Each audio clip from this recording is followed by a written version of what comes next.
በልጆች ላይ የሚከሰት የኩላሊት ህመም እንግዲህ ምክንያቶቹ ብዙ ናቸው በብዛት ግን የተለመደው በኮንጂኒታል የምንለው ይኖራል በተፈጥሮ የሚከሰት ሊኖር ይችላል ከዛ በተጨማሪ ደግሞ ከዩሪናሪ ትራክት ላይ ጋርና ከኩላሊት ከራሱ ጋር ተያይዞ የሚከሰቱ ችግሮች ይኖራሉ ከዛ በተጨማሪ ደግሞ እንግዲህ ከሌሎች ህመሞች ጋር ተያይዞ የሚፈጠር የኩላሊት ህመም ሊከሰት ይችላል ማለት ነው እዚህ ጋር ግን ወላጆች ልጆች ላይ የኩላሊት በሽታ ሲኖር የሚያሳየው ምልክት ብዙ ጊዜ ወላጆች ችላ የሚሉት ወይም የማያስተውሉት የልጆቻቸውን የሽንት ቀለም ማለት ነው ብዙ ጊዜ እንደዚህ ሄማቹሪያ የምንለው ወይ ኮላ ከለርድ ዩሪን የምንለው የኮካ ኮላ ቀለም ያለው ሽንት የሚሸኑ ከሆነ ወይም ሽንታቸው ቢጫ ከሆነ ወይም ደግሞ ሽንታቸው ይሄ ፐስ መግል ያዘ ከሆነ እሱን ቀለሙን በደንብ መከታተል ይኖርባቸዋል ከዛ በተጨማሪ የሽንታቸውን የልጆቹ መጠኑን ማየት ማለት ነው አንዳንድ ጊዜ መጠኑ በጣም ሊያንስ ይችላል አንዳንድ ጊዜ ደግሞ በጣም የበዛ ሽንት ሊሸኑ ይችላሉ ከዛ አልፎ ደግሞ ጭራሽ ሽንትም ሊያሸኑ ይችላሉ ማለት ነው በደንብ ማስተዋል ይኖርባቸዋል ከዛ በተጨማሪና ደግሞ በጣም ሊያዩት የሚገባው የልጆች ላይ የሚከሰት የኩላሊት በሽታ ምልክት የሚሆነው ይሄ እብጠት የሰውነት ማበጥ ነው የሰውነት ማበጡ ግን ብዙ ጊዜ የሚጀምረው ከፊታቸው ነው በተለይ ይሄ ፐሪኦርቢታል ኢደማ የምንለው በአይን ስር ላይ የሚከሰት እብጠት ብዙ ጊዜ ይኖራል ማለት ነው ብዙ ጊዜ የኩላሊት በሽታ ጋር የተያዘ እብጠት ከሆነ ከፊት ጀምሮ ወደ ታች የሚወርድና ሙሉ ሰውነትን የሚያዳርስ እብጠት ሊኖራቸው ይችላል ማለት ነው ከዛ በተጨማሪ ከእብጠቱ ጋር ተያይዞ ሃይፐርቴንሽን የደም ግፊትም ሊኖራቸው ይችላል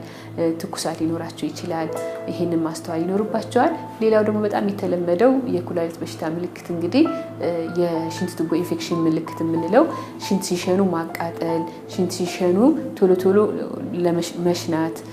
እንደገና ቶሎ ሽንት ቤት ሲሄዱ ደግሞ የሽንት መጠኑ ማነስ እንደዚህ አይነት ነገሮች ከተከሰቱ የወገብ ህመም ካለ እነዚህ ነገሮች የኩላሊት በሽታ ምልክቶች ሊሆኑ ስለሚችሉ እንደዚህ አይነት ምልክቶችን በልጆች ላይ ካዩ በቶሎ ሐኪም ቤት ቢሄዱ በጣም የተሻለ ነው ብለን እንመክራለን ህክምናው እንግዲህ እንደ ኮዙ ይለያያል የኩላሊት ህመም እንዳልኩሽ ብዙ አይነት መነሻዎች አሉትና እንደ ምክንያቱ አሁን ለምሳሌ የኩላሊት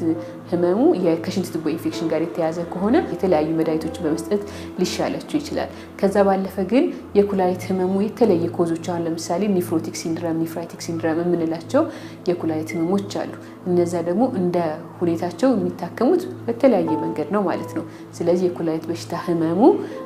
ከምክንያቱ ጋር የተለያየ ህክምና ነው የሚኖረው ማለት ነው መከላከል ያው እንደ ኮዙ ይለያያል አሁን ለምሳሌ ይሄ በጣም የተለመደው የኩላሊት ኢንፌክሽን አለ በተለይ በሴቶች ላይ የሚከሰት የሽንት ቱቦ ኢንፌክሽን ይኖራል የሽንት ቱቦ ኢንፌክሽንን መከላከል እንችላለን በብዙ መንገድ አንደኛ ልጆች ቶሎ ውሃ እንዲጠጡ በማድረግ ከዛ በተጨማሪ ፓንታቸውን ቶሎ በመቀየር በየቀኑ ቢያንስ በመቀየር ከዛ ደግሞ ሽንታቸውን ሲታጠቡ ከፊት ወደ ኋላ ከኋላ ወደ ፊት መታጠብ ለሽንት ቱቦ ኢንፌክሽን ስለሚያጋልጥ ማለት ነው እንደዚህ አይነት ነገሮችና ሽንታቸውን ባይይዙ አሁን ትምህርት ቤት ላይ ብዙ ጊዜ አስተማሪዎችም ስለማይፈቅዱላቸው ልጆች ቶሎ ለመሽናት ይቸገራሉ ያ ደግሞ ጥሩ አይደለም ማለት ነው ለሽንት ቱቦ ኢንፌክሽን ሊያጋልጣቸው ይችላል ስለዚህ ያን እዛ ላይ ጥንቃቄ ማድረግ ከዛ በተጨማሪ ደግሞ አሁን ስትሬፕቶኮካል ግሎሜሩሎኔፍራይቲስ የምንለው የኩላሊት በሽታ ህመም አለና ያ ህመም እንግዲህ ብዙ ጊዜ ከኢንፌክሽን ጋር የተያዘ ነው ከቶንሲል ኢንፌክሽን ጋር ከስኪን ኢንፌክሽን ጋር የተያዘ የኩላሊት ህመም አለ ያንን ደግሞ ለመከላከል የቶንሲል ህመሙን ማሳከም ከዛ በተጨማሪ ስኪን ኢንፌክሽን የምንለው የቆዳ ኢንፌክሽን ከተከሰተ ያንን በማከም የሚያመጣውን የኩላሊት ህመም መከላከል እንችላለን ማለት ነው